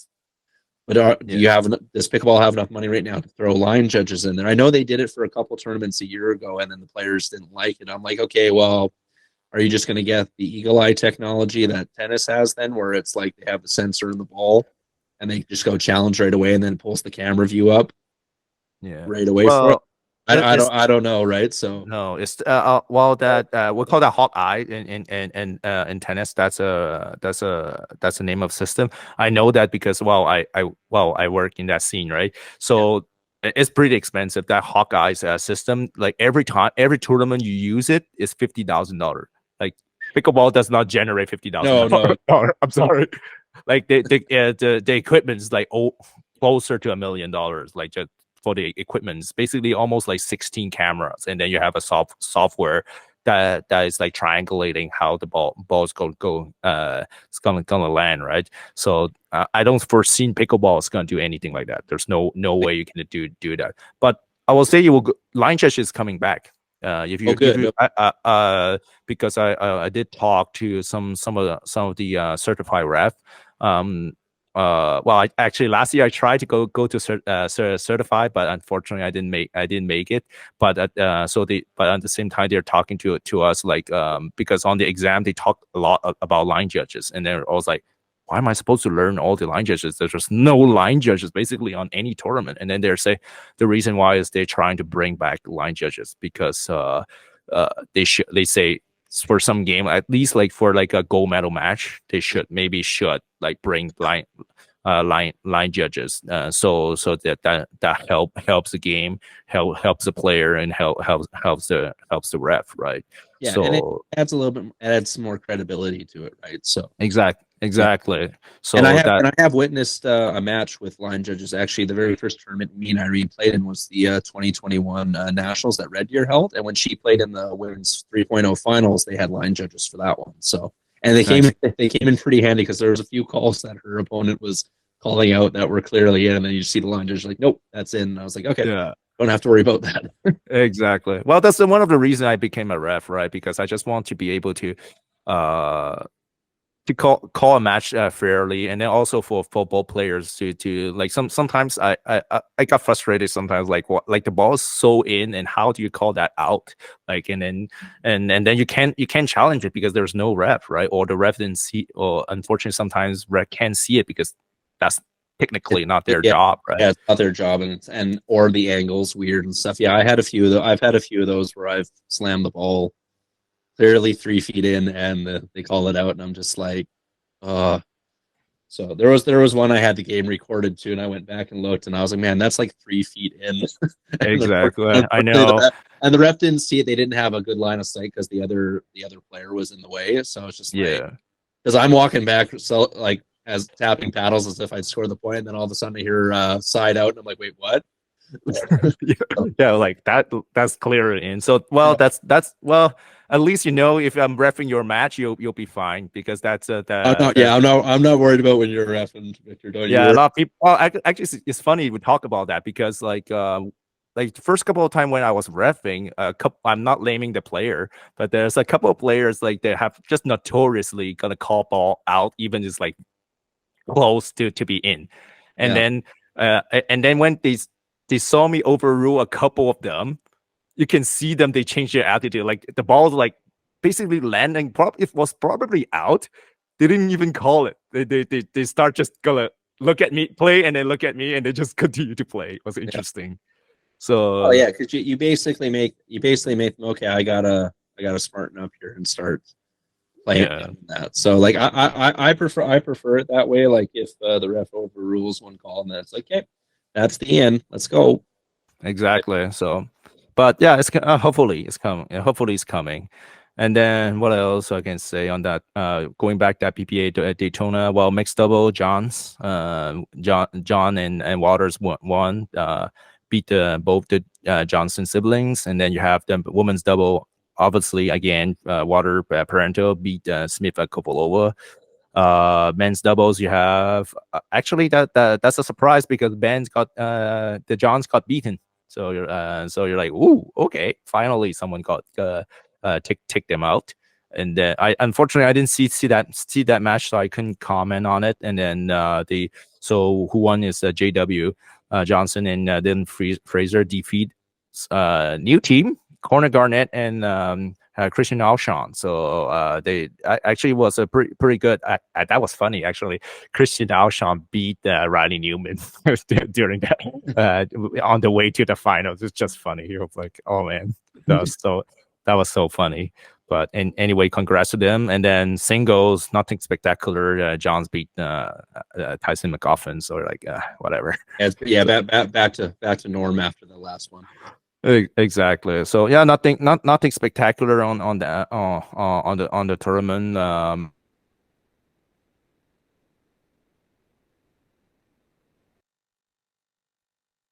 you there? I think I lost you. Yeah, I'm back. I think I'm back. Yeah. So so compared to the national, if you look at the nationals, it was like almost like 5,000 or 6,000 players. Like you're like holy crap. And then that Daytona, it was just 1,000 people playing on it. So it's a different story. And on the I forgot to mention on the nationals was I check on one of the the 3.5 mixed bracket, it has like how many 64 teams. I'm like, holy shit. That's a lot. So yeah, so that was another complaint. People was like, why don't you just cap it? Like you have like you could have capped it. You can't do 64. That's like, and because what are you doing, like single game elimination then? Like at 64, like you can't do a B-side bracket then and come back. Like that's crazy. Too many games. Yeah, and then some bracket like start from 8 to 1 a.m. the next day. That was like freaking. Because I'm trying to think, because even if you go undefeated all the way to the finals at 64 teams, so what are you playing? At least 7 games if you go undefeated? Yeah, at least. And on top of that, you have to wait for the others, for the B side sometimes. Yeah, so if you lose your first match but make it all the way to the finals, that means you're playing like 16 games. Oh yeah. So right. You're like, if you're coming from the B side, you might as well just take the silver medal at that point, because you're just like, you're gonna be gassed. Oh yeah, or just take the bronze. That's it. Exactly. Like, oh my god. Oh yeah. So I was like, oh my god. And the other thing is, the sandbagging. Well, is that fault? It was more on USPA. It's not. I don't fault it on the players, because what happened is on the nationals. First of all, at first, what happened is the national should be the people that won the golden tickets that can only have them to apply for the nationals. So what was golden tickets is at the US there is certain tournaments that we call the golden ticket. So if you won that tournament, you got a golden ticket, means you're guaranteed to enter to the US nationals. And you'll be the only ones that the golden tickets gonna go to the nationals. Unfortunately, when PPA came in, they opened up to everyone. So now you're like, So they what? basically ruined the point of those golden ticket tournaments. Exactly. So you're like, oh my god. Yeah. Then what's the point getting the golden tickets? Well, you still guarantee, like, you got a guaranteed place to play, but the problem is now you have to, like, you're playing everyone else. So Yeah, exactly. which, So which is weird. And then they're using that UTPR rating. They're like, do you know what it is? I've seen it. The only reason I semi know what it is because when I signed into to be a member for the hub, the new hub in Edmonton, they have that as the rating. Mm-hmm. I had no idea what it was, so I just stuck myself at 4 because I was like, okay, I'm a 4.0 for the Canadian one, and I said I'm rough, and I'm basically 4.0 for Duper, so I said I'll just go with that for now. But I had no idea what that was. I was just like, so is that like an old international rating or something? No, basically it's a US system. So why I can tell you about it is because I played it this year at the US Open. So, and the US Open, they only take the UTPR, which I don't have anything. I try to put myself like a 3.5 or 4. They don't even let me do it. So then the only option I got is put myself at 3.0. So I was like, okay, wow, that's not good. No. And that's unfortunate. So that's what happened to most of the people, because they and the UTPR rating in the US is only for certain tournaments that they're gonna record, not all the tournaments. So only the golden ticket tournaments or the USAP, some of this USAP certified tournaments that they very similar to our Canadian sanctioned tournaments here in Canada with our kind of, or with our Canadian ranking. Okay. Yeah, kind of, and like a lot of those people that's playing on the national, they play APP or PPA, therefore their number never got entered into UTPR.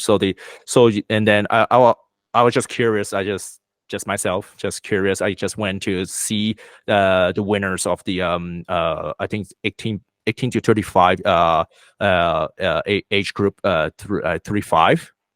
So the winner Duper, but the mixed Duper people, I'm not naming names, are 5.2. Yeah. So you're like, what?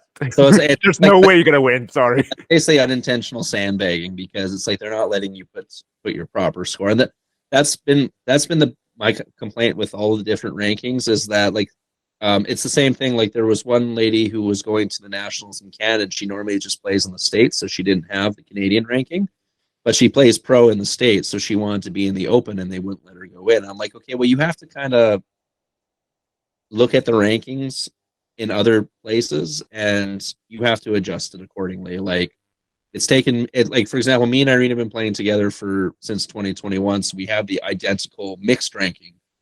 But then you look at her women's doubles because she's been winning consistently with her partners, and then I've been kind of stagnant at that 3-6 kind of thing. Even though I am getting better, I just haven't. Unlike you, I don't have a consistent partner. So it's been harder. Oh, I don't have a consistent partner neither. Just this year, I'm just lucky I got my consistent partner. Yeah, but anyway, I don't have a consistent mix now. It gets frustrating because you're like, okay, I know I'm technically like a 4, but because I can't, because I'm not finding consistent partners to play with, it's not getting bumped up high enough. And it took even for me and Irene, like we had to play in the 3.5 at national, or not at national, sorry, at provincials, because we were sitting at a 3.98. Even though we had won 4.0 tournaments throughout the year, the one of them wasn't sanctioned. So so even though like if you looked at our regular brackets rating, we were both sitting at like a 4.2. Our Canadian ranking was the 3.98. So and then I messaged the tournament director and said, hey, I said, if you look at my other bracket, I said I'm a 4.2. I said, so can we play in the 4? And they're like, nope, we're keeping this strong. And the funny thing was with the provincial one, I messaged him back. I said, you realize I'm playing in the 4.0, 4.5 at nationals, right? Like nationals isn't putting this weird cap that you're putting on this. Because like everything me and Irene played in at nationals was 4.0 to 4.5 or 4.0 and up type of thing. So it was weird the way that was. But yeah, that's rankings for pickleball is still one of those things that they don't quite have figured out yet. Like there's issues with brackets, there's issues with Duper, there's issues with that US ranking. So yeah, they still have to figure out. I understand that Duper is not perfect, but at least it's getting I would say closer to what you're aiming in. Yeah. So I know some of the folks in Canada is now looking maybe next year incorporating a duper into tournaments, but I don't know. We'll see. We'll see. Well, and then the easy thing to do is like if you still want pickleball brackets to run the thing, you can still do that. Like a lot of the US stuff, brackets runs the bracket for you, and then they just enter in the duper stuff as well. Exactly. So Yeah. just do both. It's not really hard. And then all you got to do is like when people sign in, you have them sign the thing. There's a thing for duper. It's like, Kate, you're signing up for this event, so you're agreeing that no matter what your score is, it's going up on duper. Like so, you can't argue against it, type of thing. So You can stop sandbagging. Yeah, like yeah, me, exactly. like me sandbagging at 3.0. Well, luckily next year I don't play 3.0, so people can rest assured now. But if you think about US Open, technically I can still play 3.0 because my UTPR is just 3.4. No, well, exactly. Yeah, you and me should go down and play 3-0 in the US and Oh yeah, just clean up some middle stuff. yeah. Anyway, Neither of us will have a ranking. Oh man! all right. Let's go to the new sponsors for the CPA. So Go ahead. So big announcement for that. They got Tim Hortons. That's Oh yeah, I was pumped. that is insane.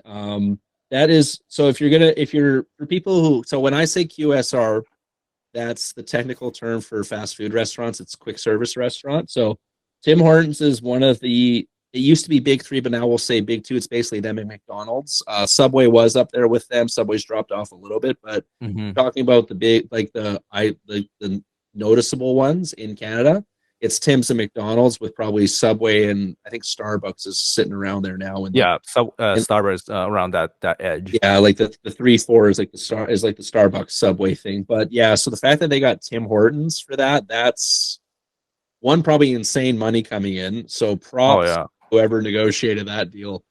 Well, just not just this, like just think about like in Canada, who does not know Tim Hortons, right? Oh yeah, like, exactly. That's like that's probably next to the Golden Arches in Canada, and like aside from hockey stuff, like actually you can even cement it with hockey. It's literally been cemented in hockey culture. So the fact that you've gotten that, now you're going to start pulling even more eyes onto it with just the fact that you can say, hey, Tim's is doing this. Oh, what? Tim's is doing this? Oh, I know Tim's. So then you'll draw eyes to it, right? So that's a big get for them. And then the other one that they got, I don't know if you use K-tape, right, Victor? Which one? The kinesiology tape. You use that stuff, right?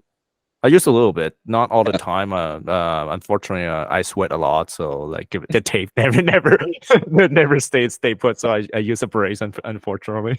Yeah, I don't use it too much, but Irene uses it a fair bit for her shoulder, just from volleyball. But so the big name that they got for that is Healy. Now they're bigger over in Ontario, but they did appear on Dragon's Den.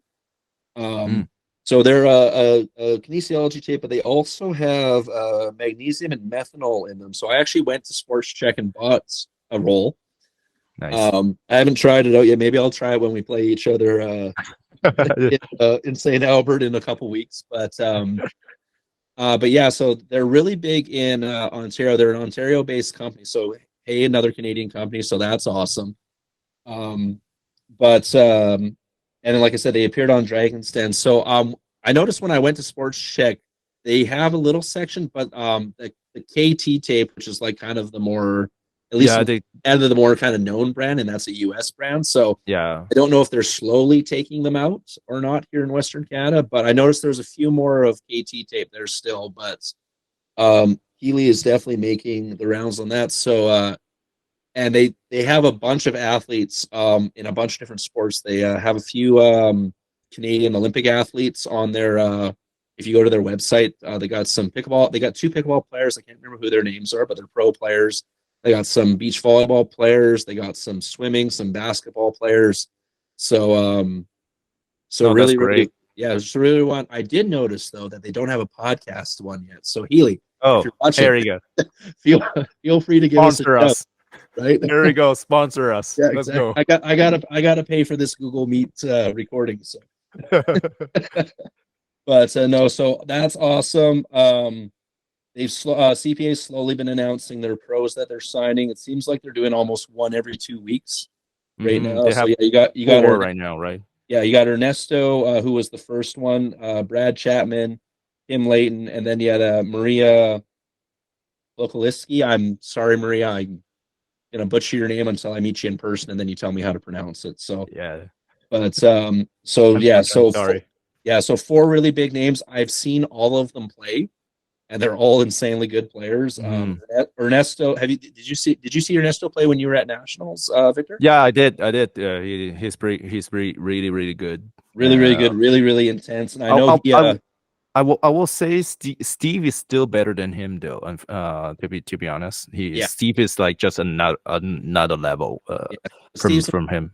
Yeah, Steve's been playing at that the PPA level for so long that he still has that experience and edge. Even though because Steve's going to be what 50 next year, I think he's and yeah, so it's insane how he can still manage to play at this level. And that semifinal match where it was Brad and Steve versus Ernesto, and why am I blanking on Ernesto's partner? Who's his partner? I can't remember who Ernesto's partner was, but that was highlight reel material. That was the one where Steve fell down, and then as he was getting up, he hit the ball. Yeah, I remember that. That was like the match winning point too, and I was just like, holy crap! But yeah, that was an insanely good match to watch. Just from these four players, there's going to be some highlight reel material from the CPA tour come this year. Oh, and on their website, if you look at the map, they haven't announced the areas they yet, but they have Edmonton, yeah, it looks like it's Edmonton for Alberta. It looks like probably I want to say Vancouver area-ish for BC. And then it looks like it's going to be like Toronto and then probably Montreal. And the reason why I'm thinking Montreal or at least Montreal area is because I know Ernesto runs a pickleball school in Quebec. So yes, at that Côte de Liesse tennis club. I know that's tennis club because I ref a couple of matches in there. Oh, there you go. Perfect. Yeah. So I got it. So yeah, that looks like the 4 spots for the tour for next year. I wouldn't be surprised if come 2025 they add some more spots on the tour. What I'm really hoping for, though, is they work something out with Pickleball Canada. So for us amateurs who say go and play in these tournaments, they'll be sanctioned. Yeah, they should. Actually, they should. But we don't know. It's, everything like first year is going to be a little bit messy, right? So, but so I'm not looking for like the sun and the moon, but like, and so for if CPA runners are listening once again. Doesn't have to be this coming year, but maybe work something out with Pickleball Canada where for us amateurs to try and get our rankings up and stuff that the matches are allowed to be sanctioned or whichever.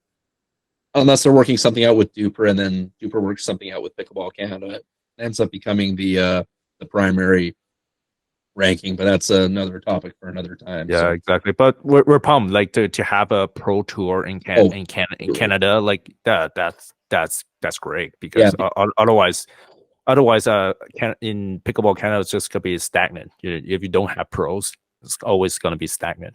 Yeah, and the nice thing is like it makes it easier for the ones who are already at pro level. Like they're getting paid to play, they're getting paid to go and all this travel as the one traveling just to Regina for nationals. Like that was like me and Maureen were sitting there budgeting for that one. Like I made the joke to her, I was like, geez, if we want to play in nationals next year, I got to start saving now. Like, yeah, like you have to fly all the way to Halifax. I was like, whoa. Right. So, and as cool as that would be, I'm like, I don't know if that's in the budget for next year. So yeah, right, that sucks. Like I said, unless we get a few more sponsors, like Anivia's already got me covered for like my paddles and my gear and There stuff. you go.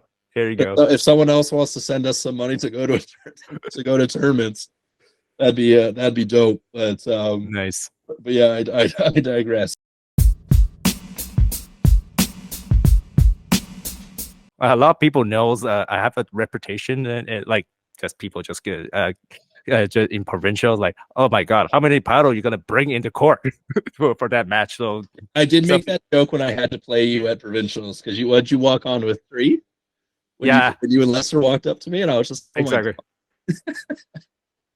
Yeah, well, it's just a tennis habit, right? Because what happened? Because tennis, I always have at least 4 tennis racket in my bag, and they have strings too, right? So they have different tension. So I was like, I'm not hitting good with this one. I'll just and it's not necessarily it's gonna help. Is making a big change. It's just mentally resetting you. Yeah, So the mindset reset.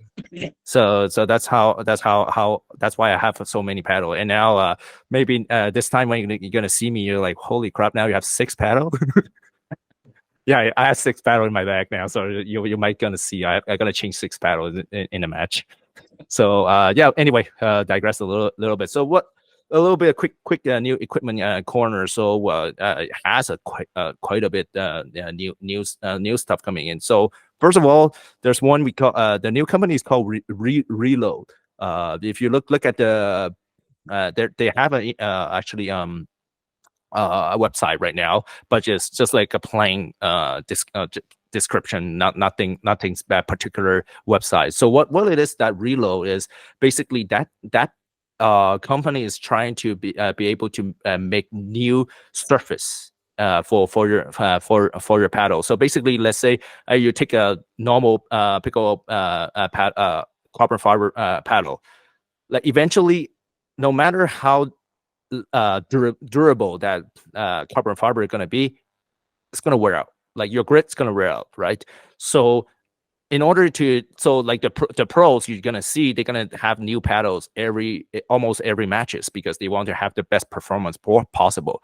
But like for us, for amateur, like we can't afford a new paddle every day. So like can't do that.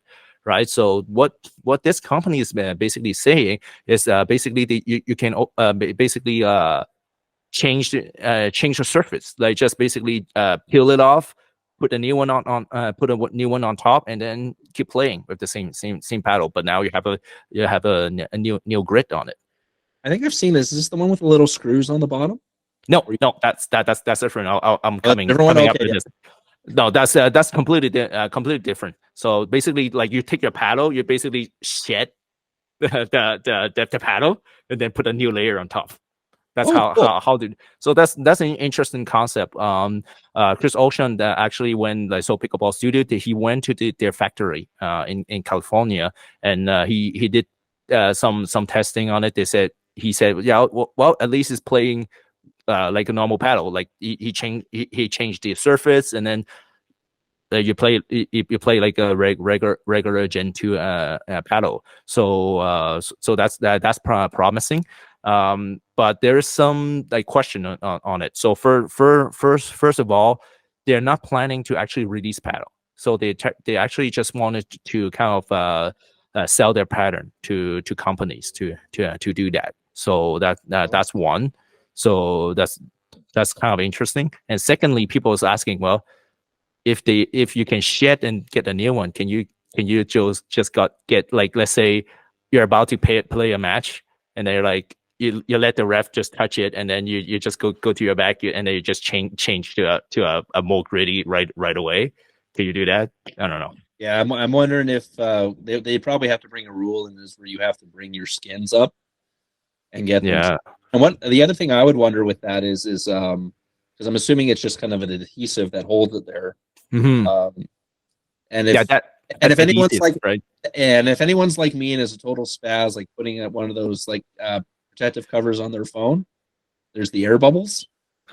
So Exactly. so I'm wondering about like if that becomes an issue, and then would that be either a good thing or a bad thing if you have a weird air bubble on your paddle when you go to hit the ball? It might create a weird ass spin for you, but yeah, well, you might gonna have that problem of delamination. Remember, like people like that rebounding. Well, now you have that bubble. That bubble is gonna help you actually accelerate the ball. Anyway, we're a bit. I will say we're still far from it. I'll say maybe another year before they actually release something. But that's an interesting concept. Absolutely, that will save some amateur some money. I will say. And then what else? What else going on? Yeah, we'll talk about that screw thing. So the Adidas, it's called Adidas Metabone. Oh, okay. So So Pickleball Studio just released not a date yesterday, basically the review on it, and I actually knew that paddle quite a bit beforehand. We know it's just Adidas. It's just another Adidas paddle. It's just shitty paddle. Just telling you, just another shitty paddle. So, well, okay, not shitty in a sense of as a bad paddle like Onyx Z5 or something like that.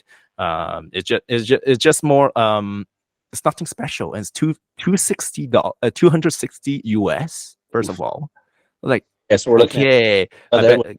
330 Canadian. Something Oh around. man, you can get better paddle than that, like for 260 US, and then spin is not that good. It's like 1,500 RPM. Like, ooh, I don't know, that's not good. And then it's very loud, so it's like it's even worse than playing against a power air. So that's not good. And then those screws not doing anything. Chris runs enough numbers on them. Like if you put all the screws in, it's not changing. It's not changing your swing weight. It's not changing your twist weight. You're just changing your stock weight. That's all. So it's just more like a game. It's an interesting concept. So don't get me wrong. It's good they try something new. Like we need they try something new, but because they put it too much to the throat, right? If you put too much to the throat, there's nothing you're gonna change on that paddle, because like when you put your lead tip, either you put it on the top edge of the corner, or you're gonna put like on the side on the side, like the bottom edge of the corner, in order to use up or change your the balancing of your paddle. But it's now all the way in all the way on the handle, like not changing anything. I did notice that when I saw the pictures of it. That I was like, oh, there's no screws on the. I figured for sure there'd be like 2 on the top or something like add So weight there, but so it's too bad. And but don't worry. Apparently, Bread and Butter is gonna come out with a new paddle that you can do that on all the edges. So they already start patterning. So I'm thinking they're gonna be able to come in next year. Somewhere probably they're saying probably March, April timeframe. They're gonna have that paddle ready. So if people don't know about Bread and Butter, so Bread and Butter has is well known for one of their paddles called the Filth.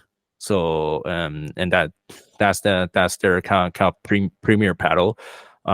So and hopefully there's something new coming to it. So but unfortunately Adidas Metalbone, they missed the target. They just missed the target this time. Yeah. And then what there's a couple new paddles coming in, some new edgeless paddles. So you have the Diadem A52, and then you have the 60 in Infinity, basically. So what are those two paddles? I'm basically just easily describe to you is basically a gearbox, but in a Gen 2 raw carbon fiber. That's how it looks like. Basically, it does not hit like a gearbox, but that's the shape basically.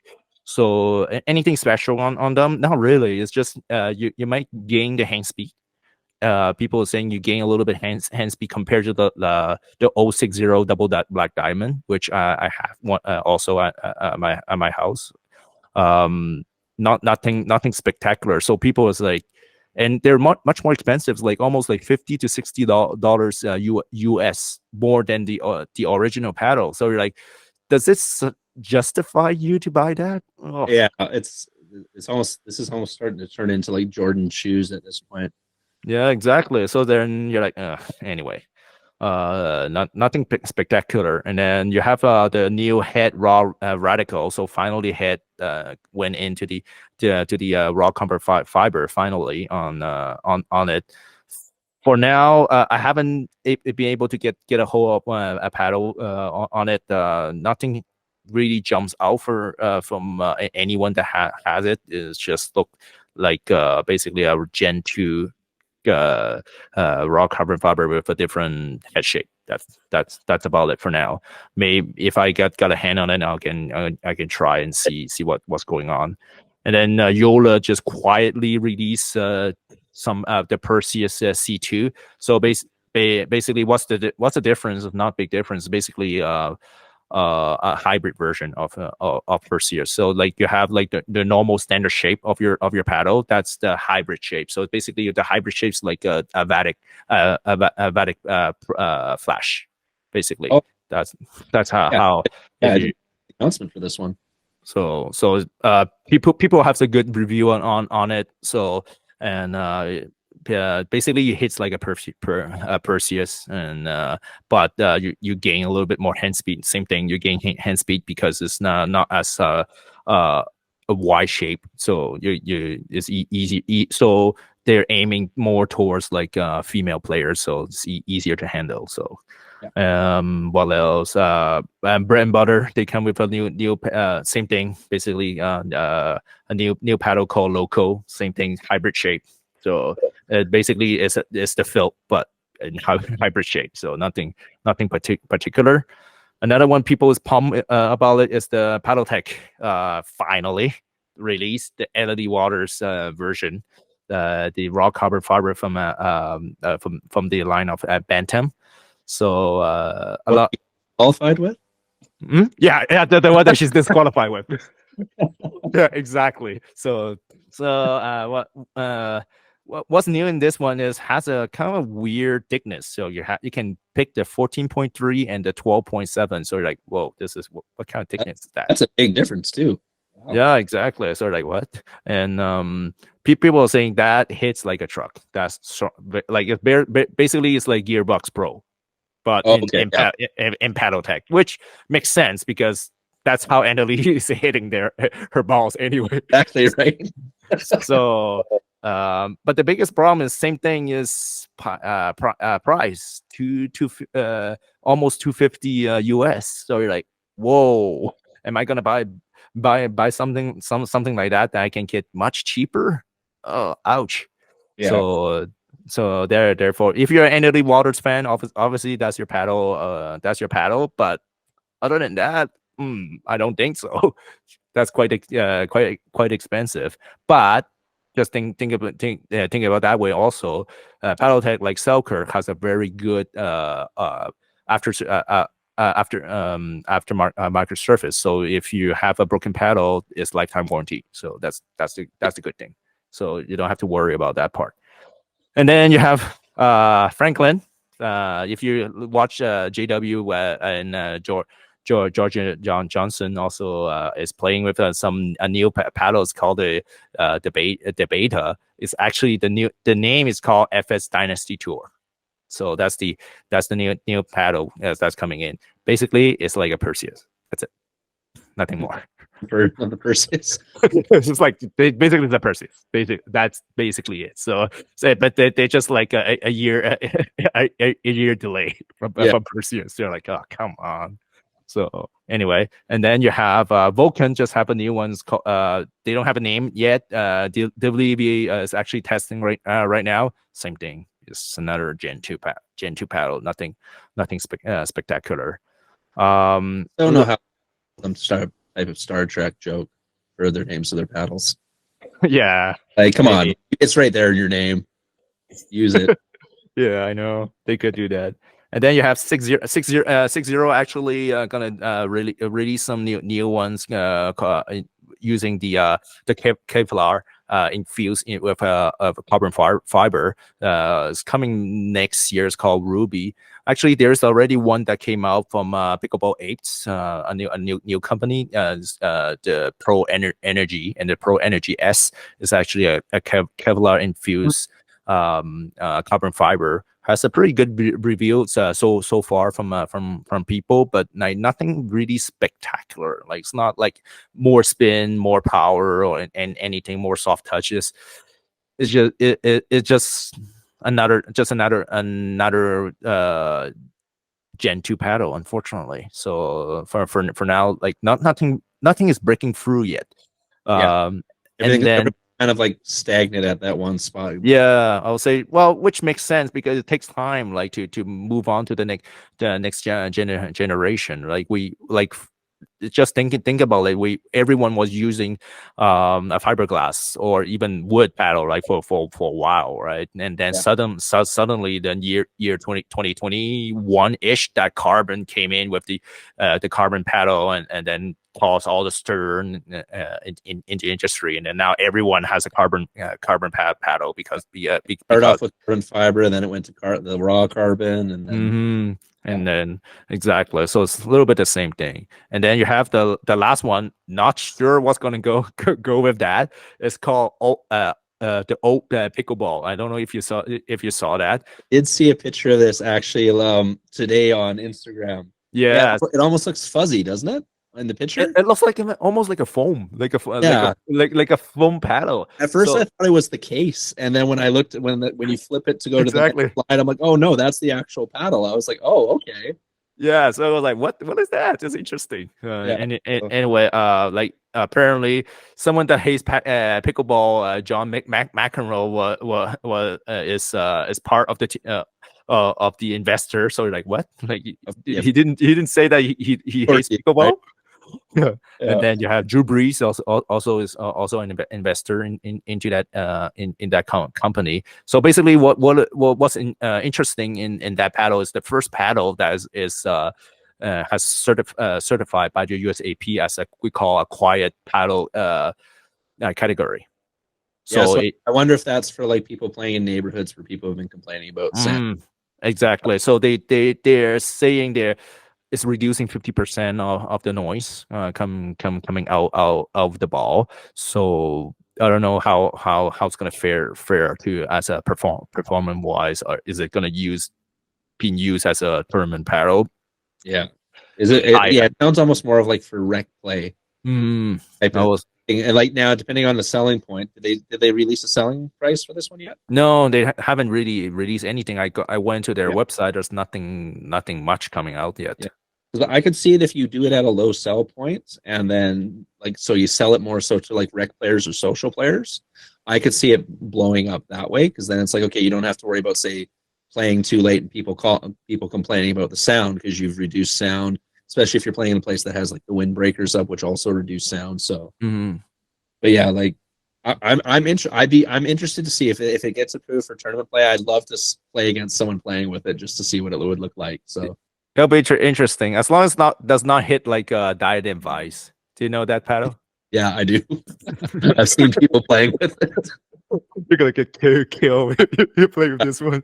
I feel bad when they go to hit. So. Oh yeah, exactly. Yeah, that's it about new equipment at this point. I'm myself. I gonna get. I will. I think it's coming tomorrow. I have a swing weight machine and a twist weight machine that's gonna come in tomorrow. So hopefully, I'll be doing some numbers or some paddles.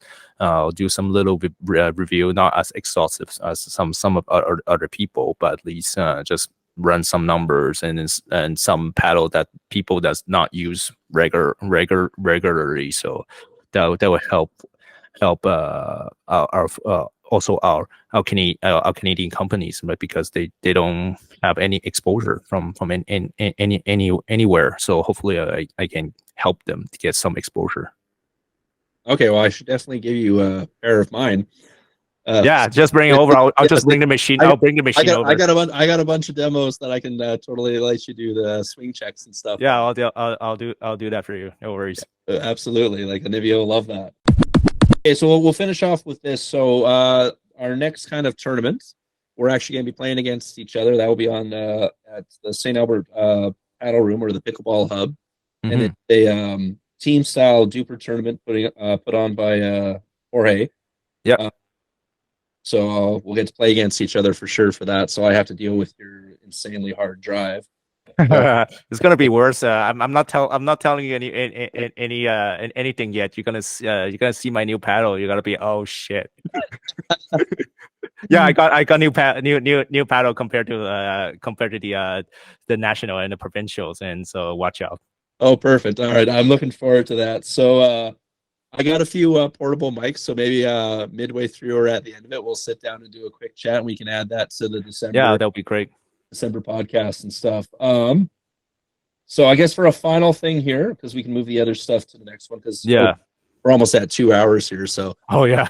I was looking at the clock, so that's why I was like, oh, let's talk later. that's good. I have no problem with that. It's always fun talking with someone. So Victor, where can everybody find you at? And then I'll also post them up on here. So right now I don't have any like new website or anything. I have my Instagram WTATCHAAN.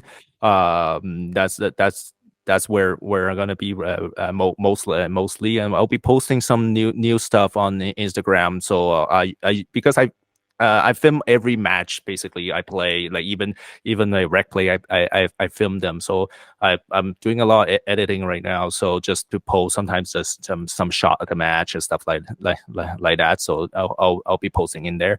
I'll be starting my own YouTube channel soon, just to basically the YouTube channel is going to be just mainly paddle review or equipment review, nothing spectacular, and trying to maybe promote some Canadian paddle companies or any other Canadian pickleball companies, so they can have some exposure in the space basically.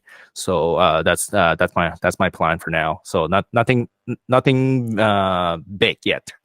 Oh, no worries. Don't sell yourself short on that. That's going to be great.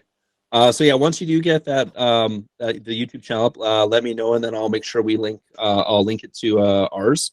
Yeah. So for me, if for anyone new listening, you'll hear the podcast. We're on Apple, we're on Spotify, we're on a bunch of different ones. The YouTube channel is AG Squared Pickleball, and the playlist is the Pickleball Diaries podcast. And then also you can find me on Instagram at Gorms1307, and same thing with TikTok. We're on there as well. And I'll be posting snippets of the podcast, and same thing, game highlights and all that fun stuff as well. All right. Thanks Andrew, having me. Oh, thanks for coming, Victor. This was awesome. And I will see you, I guess, next time on December 2nd. Oh yeah, in 2 weeks. Let's go. Get ready. Left hand. Look at that. What a way to end it with an overhead smash. And not just an overhead smash, but a jumping overhead smash by Irene. So Irene and Andrew from East River, Alberta, gold medalists.